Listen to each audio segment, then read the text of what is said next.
પારડી નજીક આવેલ સુખેસ ગામમાં ચાલી રહેલ શ્રી રામકથાના ત્રીજા દિવસે શ્રી રામ જન્મ ઉત્સવ ઉજવવામાં આવ્યો હતો।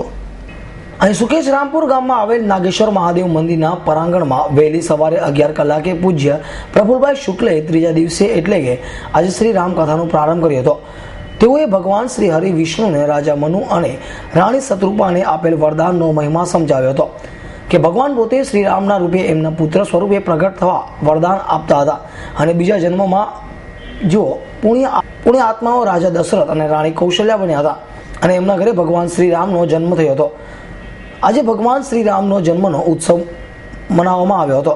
શ્રી રામ જય રામ ના જય રામના નારા સાથે ભગવાન શ્રી રામના જન્મ ઉત્સવની ઉજવણી કરવામાં આવી હતી। આ પ્રસંગે દમણથી આવેલી ચેતનભાઈ પટેલ તથા તેમના પત્ની ફાલ્ગુજા બેન અને પારણું ઝુલાવી ભગવાન શ્રી પૂજા કરી હતી। આ પ્રસંગે હજારો શ્રદ્ધાળુઓ ભક્તિમય વાતાવરણમાં ગુંજી ઉઠ્યા હતા અને કથામાં મહાપ્રસાદ લીધો હતો।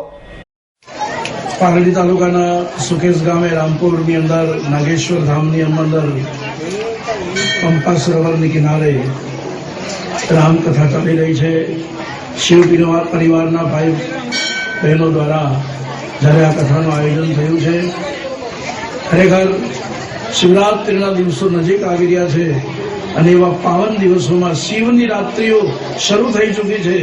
જેમ માતાજીની નવરાત્રિ આવે એમ શિવની પણ નવરાત્રિ છે અને એ શિવરાત્રિના દિવસોમાં આ સુકેશની ધરતી ઉપર રામકથાનો નાદ થઈ રહ્યો છે।